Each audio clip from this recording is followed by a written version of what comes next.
जय हिंद दोस्तों, Vande Mataram. Pathan movie release के पहले एक सोशल मीडिया पर एक तस्वीर जमकर वायरल हो रही थी। उसमें कहा जा रहा था कि भैया शाहरुख खान ने कहा था कि मेरे फैंस में इतना दम है कि दम है तो पठान को फ्लॉप करा के दे। हो सकता है उनके फैंस में बिल्कुल दम हो, लेकिन जिस तरीके का माहौल, मतलब हम ट्रेलर की तो बात कर ही नहीं रहे, जिस तरीके का माहौल पठान को लेकर इसके पहले गाने ने सेट कर दिया है ना, उसके बाद कहानी की तो बात अभी तक शुरू भी नहीं हुई। मतलब मैं सिर्फ यहाँ पर एक ये अंदाज़ा लगाने की कोशिश कर रहा हूँ कि जब एक कोई गाना इतना कर्मकांड मचा सकता है, लोग बोलेंगे ज़रूर आकर के नहीं, लोग पॉजिटिव बातें भी कर रहे हैं, बिल्कुल कर रहे हैं, मैं नहीं बोल रहा कि नहीं कर रहे हैं, हो रही हैं पॉजिटिव बातें, लेकिन नेगेटिव बातें भी उतनी ही हो रही हैं।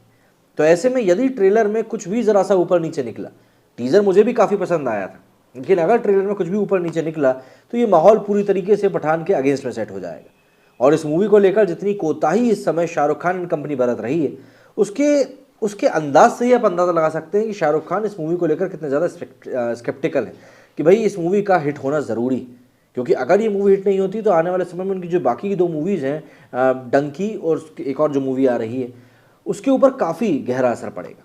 जरा जान लेते हैं क्या कुछ चल रहा है इस समय सोशल मीडिया पर इस मूवी को लेकर। आखिरकार शाहरुख की अपकमिंग फिल्म पठान का पहला गाना बेशरम रंग लॉन्च हो ही गया। गाने को जैसा ट्रीटमेंट दिया गया है, चाहे वो शाहरुख के फैंस हो या फिर दीपिका के चाहने वाले, दोनों के ही होश उड़ गए। शाहरुख और दीपिका के बीच जो केमिस्ट्री दिखाई गई है, उससे तमाम मूवी बफ और क्रिटिक्स इस गाने के शान में कसीदे भी पढ़ रहे हैं और कहीं ना कहीं उसके बारे में बुरा भला भी बोल रहे हैं।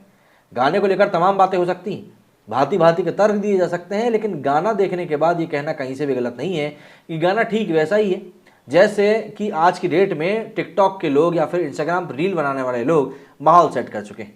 मतलब कि गाने में वो सब कुछ है जो कि आपको 60 सेकंड के लिए देखकर बहुत अच्छा लगेगा। गाने में समंदर है, बीच दिया गया है, लड़कियां हैं, शराब है, डीजे है, और साथ ही साथ शाहरुख खान एक कुर्सी पर बैठकर गोल्डन बिकनी में डांस करते हुए दीपिका पादुकोण को देख रहे हैं। ऊपर से कमर को थिरकने के लिए मजबूर कर देने वाला म्यूजिक, जो कि कहीं ना कहीं आपको आपके गली में मौजूद जानवरों की भी याद दिला सकता है। हमारे बीच ऐसे तमाम लोग होंगे जिनके की होश इतने ज़्यादा एलिमेंट्स देखने के बाद ये सोचने के लिए मजबूर हो जाएंगे कि यार ये गाना आखिर बनाया तो बनाया क्यों गया, क्या है ऐसा गाने में जो कि इस गाने को सोच के बना दिया गया। अब कुछ लोग यहाँ पर ये भी बोलेंगे कि भाई शाहरुख दीपिका की फिल्म है तो उसमें ऐसे गाना तो होना ही था, लेकिन यहाँ पर आप इस बात को समझने की कोशिश करिए कि गाने के सॉन्ग राइटर की कल्पना ने जो कल्पना दिखाई है ना, वो कल्पना बिल्कुल भी कल्पना से परे है। क्योंकि जिस तरीके से ये गाना सामने आया है उसमें कहीं ना कहीं आपको घुंघरू की भी आपको थोड़ी बहुत झलक दिख जाएगी। हमें तो लूट लिया मिल के हुस्न वालों ने, पुराना जो एक गाना था उसकी भी आपको यहाँ पर मिल जाएगी। तो यहाँ पर बहुत सारी चीज़ें हैं जिनका कि मिला जुलाकर एक पूरा प्लेटर बनाकर सामने रख दिया गया कि भैया आप लोग ये खा सकते हैं। अब जबकि ये गाना हमारे सामने है और इसे लेकर सोशल मीडिया पर तमाम तरह का बज़ है, तो ज़रा हम गाने के बोल पर गौर करते हैं तो इसमें हमें कहीं भी कुछ नया दिखाई नहीं देता। मतलब कि शाहरुख की फिल्म थी, बड़ा बजट था, गाने में बिकनी में सिजलिंग दीपिका थी और गाने का सॉन्ग राइटर मानसिक रूप से इतना गरीब था कि उसे इस गाने के लिए नए शब्द नहीं मिले। गाना सुनने और उपरोक्त जो मैंने बातें आपको बताई उनको सुनने के बाद हैरान जैसा आपके लिए कुछ है नहीं। दरअसल जैसा कि हालिया दौर में बॉलीवुड का दस्तूर रहा है, ये गाना भी कॉपी ही हुआ है। मैं ऐसा बिल्कुल नहीं कह रहा कि गाने को लिखने वालों ने गाने के एक एक शब्द को कॉपी कर लिया है, लेकिन इस गाने की जो आत्मा है उसको लिखने के लिए सॉन्ग राइटर ने इस्माइल आज़ाद कव्वाली पार्टी की दशकों पुरानी उस कव्वाली हमें तो लूट लिया मिलके हुस्न वालों ने, गोरे गोरे गालों ने, काले काले बालों ने को चुना, जिसके बोल ओरिजिनल से लेकर रिमिक्स तक किसी भी रूप से हमारे सामने क्यों ना आ जाए, आप नींद में भी उसको पहचान लेंगे। ठीक है, पठान के मेकर्स और शाहरुख और दीपिका को भी इस गाने को हॉट ट्रीटमेंट देना था, लेकिन क्या उसके लिए एक बेहतरीन कव्वाली का कवाड़ा करना और इसे इस रूप में पेश करना जरूरी था? क्या गाना लिखने से लेकर गाना गाने वाले तक इतने क्रिएटिव नहीं रह गए कि वो अपनी कलम से कुछ ऐसी चीज़ें लिख पाएँ या ऐसी चीज़ें गा पाएँ जिससे कि सुनने में अच्छा लगे? हमें तो लूट लिया मिलके हुस्न वालों ने ये अपनी तरह का एक अमर गाना है जो कि मुझे नहीं लगता ये कोई भी कभी भूल पाएगा। बॉलीवुड से अगर हमें इन सवालों का जवाब मिल गया तो बहुत अच्छी बात है, और अगर इतने अहम मसले पर बॉलीवुड चुप हो जाता है या फिर उसे सांप सूंघ जाता है तो फिर कंडीशन कई मायनों में वाकई गंभीर है। मैं ये बिल्कुल नहीं कह रहा कि अपकमिंग फिल्म पठान का चर्चित गाना बेशरम रंग बुरा है या अच्छा है, ये सब डिसाइड करना आपका काम है। मैं बस यहाँ पर यही सवाल कर रहा हूँ कि जब इतनी बड़ी फिल्म है, इतना बड़ा बजट है, इतनी बड़ी फिल्म का इतना बड़ा गाना है, तो चाहे वो इस गाने को लिखने वाले हों या गाना गाने वाले, तो ये खुद आकर सामने ये क्यों नहीं बोलते हैं कि यार हम लोग कुछ ओरिजिनल बना सकते हैं। पर बात क्या है, लोगों को आजकल आसानी से रोटी खाने की आदत पड़ चुकी है। कहीं ना कहीं सब लोग जानते हैं कि यार जब पका पकाया मिल रहा है तो फालतू में दिमाग चलाने से कोई मतलब नहीं। सब्जेक्ट बहुत सीधा है। अगर हमें तो लूट लिया मिलके हुस्न वालों के जरिए हमें इस्माइल आज़ाद कव्वाल पार्टी की चर्चित कव्वाली सुननी थी तो मेरे पास कई सारे ऑप्शन ऑलरेडी मौजूद थे। मैं उसी कव्वाली को दोबारा सुन सकता था। कई रीमिक्स इंटरनेट पर ऑलरेडी मौजूद हैं जो कि बेशरम रंग से काफ़ी अच्छे हैं, उन्हें देख सकता था। ऐसे में मुझे इस गाने की तो कोई ज़रूरत ही नहीं थी। वाकई में ये चीज़ समझ से परे है। जिस हिसाब से इन दिनों गाने आ रहे हैं, कोई भी निर्माता निर्देशक कुछ नया क्यों नहीं कर रहा? आखिर क्यों हम आज भी अपनी फिल्मों को चमकाने के लिए पुरानी फिल्मों और उन फिल्मों में दिखाए गए गानों के ही मोहताज? पठान के नए गाने बेशरम रंग के सामने आने के बाद एक बड़ा वर्ग संस्कारों की दुहाई भी दे रहा है। संस्कृति की बात करते हुए इस गाने को गाने के नाम पर फूहड़ता बता रहा है और बॉयकॉट की मांग कर रहा है।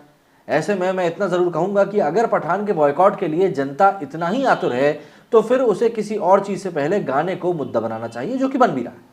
हो सकता है कि जनता का मूड देखकर पठान और उसके इतर फिल्म मेकर्स को इस बात का एहसास हो जाए कि फिल्म के साथ अब वो वक्त आ गया है जब उन्हें गानों पर भी और ज़्यादा मेहनत करनी होगी।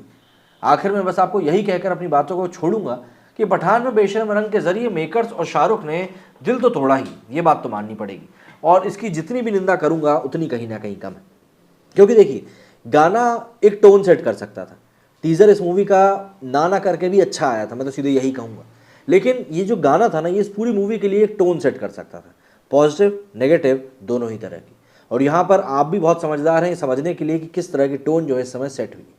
शाहरुख खान इस गाने में मतलब चाहते तो काफ़ी कुछ कर सकते थे, लेकिन वही आपको एक ऋतिक रोशन वाली वाइब उनसे देखने के लिए मिलेगी। लेकिन उस वाइब के होने के बावजूद भी वो ऋतिक रोशन से बेहतर दिखाई नहीं दी। शाहरुख खान के फैंस यहाँ पर अभी तक मुझे गालियाँ लिखकर जा ही चुके होंगे, भला बुरा कह ही चुके होंगे, लेकिन उनको भी ये बात समझनी चाहिए कि आज की डेट में जब आप इतने पैसे खर्च कर रहे हो तो ओरिजिनल चीज़ अपने आप में ही क्यों नहीं बना रहे? क्यों हमेशा उस चीज़ से दूर भाग रहे हो? जब आपके पास पैसा है, संसाधन है, लोग हैं, टैलेंट है, सब कुछ है, तो फिर क्यों कुछ अपन ओरिजिनल की तरफ नहीं जा रहे? और फिर यदि आप किसी गाने में सिर्फ स्किन ही दिखाना चाह रहे हो तो फिर तो आप किसी बीजीएम के ऊपर भी ये सब कर सकते हो। एक पुरानी शानदार कव्वाली को उठाकर उसको इस तरीके से पेश करने का तो कोई मुद्दा ही नहीं बनता। खैर, आने वाले दिनों में पठान रिलीज़ होने वाली है अगले महीने। पहले इसके साथ आदि पुरुष भी रिलीज़ होने वाली थी, लेकिन आदि पुरुष को किन्हीं कारणों के कारण, वही दर्शक जो कारण बने, काफ़ी ज़्यादा पोस्टपोन कर दिया गया है। हालांकि अब तारीख उसकी जून जुलाई की दी गई है, लेकिन अब देखना होगा कि क्या इसके वीएफएक्स के ऊपर व्यापक तौर पर काम किया जाता है, और अगर किया जाता है तो क्या इसका एक सही ट्रेलर दर्शकों के सामने रखा जाता है, और अगर ट्रेलर रखा जाता है तो क्या दर्शक उस ट्रेलर को एक्सेप्ट करेंगे? क्योंकि जब आपके हाथ में एक डिफेक्टेड चीज़ आ जाती है तो उसको कितना ही रिमोल्ड करके क्यों आपके सामने दे दिया जाए, आप हमेशा उसमें उतनी ही बारीकी से कहीं ना कहीं गलती ढूंढने बैठ जाएंगे, और फिर मन में एक बार तो डर बैठा ही रहता है। तो ऐसे में पठान का रास्ता आदि पुरुष से भले ही साफ हो गया, लेकिन पठान के पास अपनी खुद की मुश्किलें भी व्यापक तौर पर मौजूद हैं।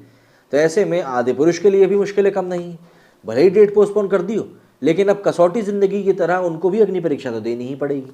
तो अब देखना पड़ेगा पठान और आदि पुरुष के मेकर्स की अग्नि परीक्षा किस तरीके से होती। मेरे स्टूडियो फिलहाल इतना ही। जय हिंद, जय भारत।